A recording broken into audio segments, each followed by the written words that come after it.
份全球10大突击步枪的排行榜刚刚出炉，那个曾经横扫全球战场，在40多个国家服役至今的 AK-47居然只排第3，中国95更是无缘前10。榜单一经公布，立即掀起轩然大波。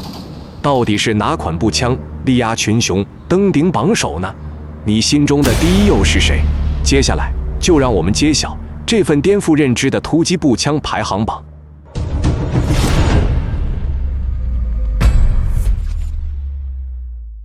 第10名，斯泰尔 AUG。斯泰尔 AUG 诞生于1977年，由奥地利斯泰尔公司专为北约部队打造。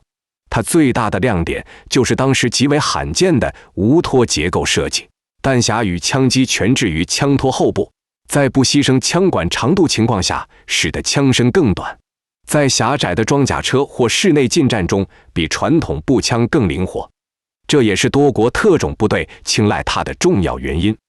你可能想不到 ，AUG 其实是最早尝试全模块化平台的突击步枪，比 SCAR 的概念早了整整20年。换枪管、换机匣、加配件，3-2分钟就能把一把步枪变成轻机枪或冲锋枪。可惜，这把未来敢拉满的枪也有致命缺点。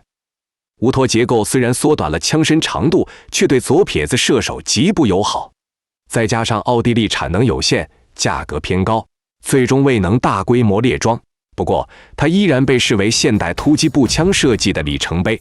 它排第10，不是因为它不强，而是后面的对手太强。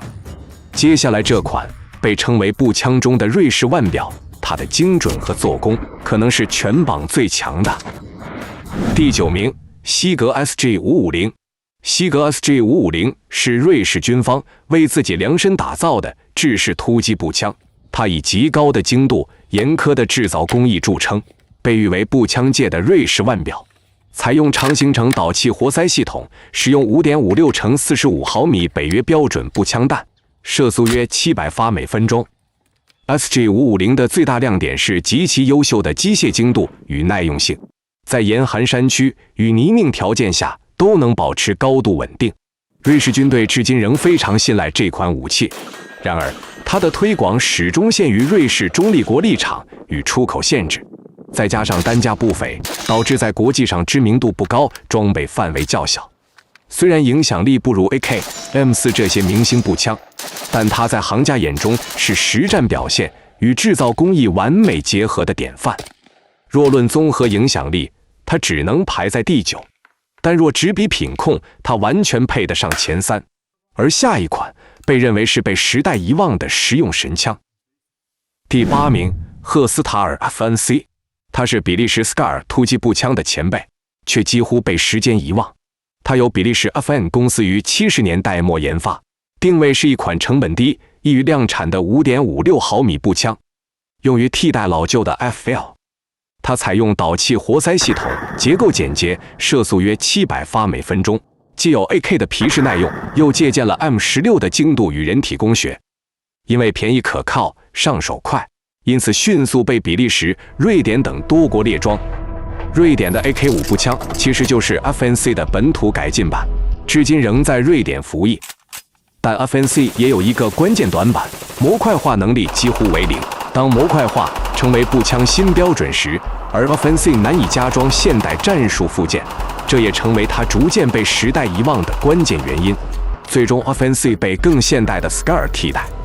但它依旧是冷战时期最被低估的一款实用步枪。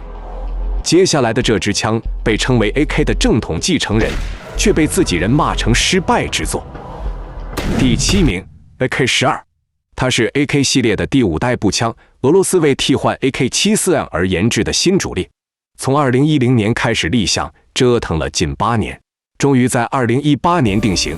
外形依旧延续 AK 血统，但内核已悄然换代。导轨系统、可调节枪托、人体工学握把全面引入，支持多种光学瞄具与战术附件，射速也提升至700发每分钟。可以说，他试图让老 AK 焕发新生，听起来是不是很不错？但现实却有点骨感，护目发热，前段偏重，瞄具偏移，各种小毛病层出不穷。模块化也没做到位，更像是新瓶装旧酒。更关键的是 ，AK-12原本是未来数字单兵系统的一部分，但因经费紧张，整个项目腰斩，它也只能带着半成品的身份提前服役，所以它的排名也正好反映了这款枪的矛盾状态。你觉得 AK-12真的是失败产品吗？还是它被黑得太狠了？第6名 ，HK-G36。上世纪90年代，德国人决定换掉沉重的 G3，打造一把属于未来的步枪。于是 G36诞生了。它的出现标志着德国制式步枪正式迈入现代化时代。这款枪最大的亮点是在现代设计与实战性能之间找到了平衡点。它采用 5.56 毫米 NATO 弹药，后坐力小，射击稳定，非常适合快速反应与精准点射。枪身大量使用高强度聚合物材料，全枪仅重 3.6 公斤，有效减轻士兵长时间携行负担。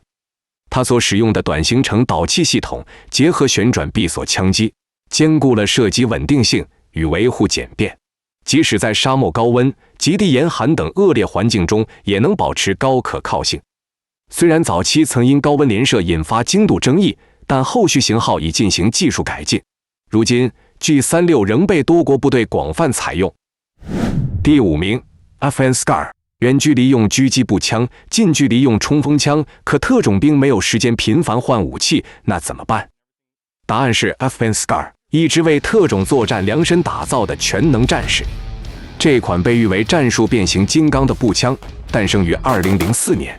当时美军特种作战司令部向全球招标，比利时 FN 公司一举中标。Scar 将模块化做到了极致，拧下枪管，替换弹匣，5分钟内就能从发射 5.56 毫米的轻型 Scar L 变成发射 7.62 毫米大口径重弹的 Scar H。一把武器覆盖 CQB 近战到1000米远距的全部任务需求，机匣上下导轨像乐高底板，可快速安装多种战术附件。当然，做到这一切也不便宜，一支 Scar 的单价高达2-3千美元，远高于同期制式步枪，更别说模块附件的整体造价。这也是它难以大规模普及的根本原因。第4名，塔沃尔 X95。塔沃尔 X95 是以色列研发的无托结构紧凑型突击步枪，全长不到60厘米，枪管却足有16英寸。更狠的是它对恶劣环境的容忍度。中东的沙尘能堵死传统步枪的导气孔，泥水会让枪机卡壳，但 X95 采用封闭式导气系统，枪机与抛壳结构紧凑贴合，大大降低了进沙进水的可能。哪怕整支枪掉进泥浆里，捞出也能继续开火。在沙漠巡逻中，有士兵甚至发现 X95 在沙尘环境下的稳定性不逊于 AK 系列，尤其在高温与细沙结合的环境中，它表现出令人意外的耐久性。第3名 AK47 AKM， 它是现代战争史上最具识别度的一款步枪。从越南丛林到中东山地，从非洲沙漠到拉丁美洲街头， AK47 的身影无处不在。AK47 诞生于1947年，由卡拉什尼科夫设计。但真正让这个系列走向全球的是1959年推出的改良型 AKM。与原型相比， AKM 采用冲压工艺替代部分洗削零件，空枪重量减轻了约700克，整体生产成本下降了约 40%。轻便便宜，制造工艺简单，因此也被众多国家批量仿制。据公开数据统计 ，AK 产量已超1亿支，是人类历史上产量最高的步枪。它采用长行程活塞导气系统，结构极为简单，零部件之间的容差非常大。这意味着，即便长时间缺乏清洁维护，仍然可以持续运行。但是，它的射击精度比不上现代步枪，人机工学也谈不上舒适。加装战术配件也很困难，在今天这个强调模块化、多功能、快速任务切换的作战环境中 ，AK 已经显得力不从心，这也是它只能排第3的重要原因。第2名 HK416。如果说 M4 是现代步兵的标准答案，那 HK416 就是在这个标准上做到了极致。这把由德国黑克勒科赫公司打造的突击步枪，最初是为美国特种作战司令部量身定制。它保留了 AR-15 平台的模块化优势，却用德系工程思维重新构建了核心机制。最关键的改进是它抛弃了传统 M4 的导气系统，采用了更可靠的短行程活塞驱动。这个看似微小的变化，几乎彻底解决了 M4 被长期诟病的积碳过热、卡壳隐患。无论是在极寒、高温、沙尘还是潮湿环境中 ，HK416 都能持续保持稳定射击。标准型使用 5.56×45毫米 NATO 口径，枪管长度多样，从 10.4 英寸 CQB 型到20英寸狙击支援型全覆盖。射速约为850发每分钟，配有可调导气系统和自由浮动枪管，射击精度明显优于大多数 M4 衍生型号。2000年代初 ，HK416 率先被美军绿色贝雷帽和海豹部队列装，随后参与了诸多反恐行动。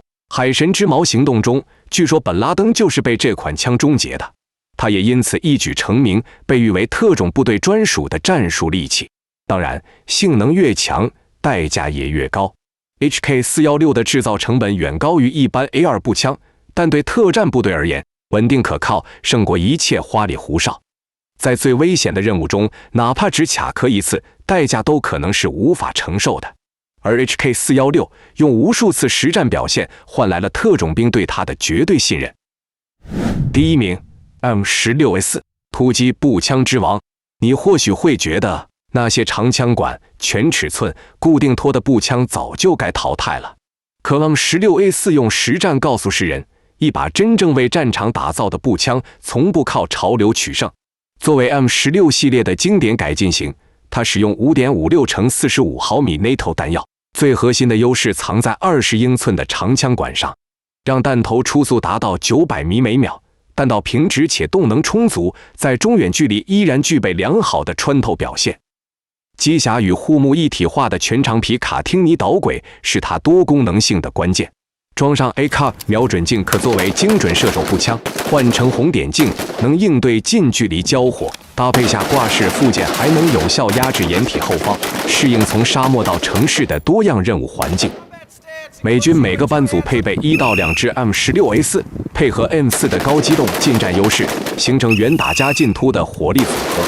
正如不少前线士兵评价 ，M16A4 不是万能的，但在班组作战中，它的远程支援能力无可替代。这就是完整的10大突击步枪榜单。可能会有朋友问，为什么中国95、QB191等突击步枪未进榜单？95和191是中国自主研发的制式突击步枪，是中国枪械工业的里程碑，但因海外服役样本少，国际市场认可度不高，配件生态封闭，暂未纳入本榜单。但这并不代表它不强，其国产化、统一性及对中国作战环境的适配性都很出色。未来若国际出口增加，实战数据丰富，仍有机会打入前10。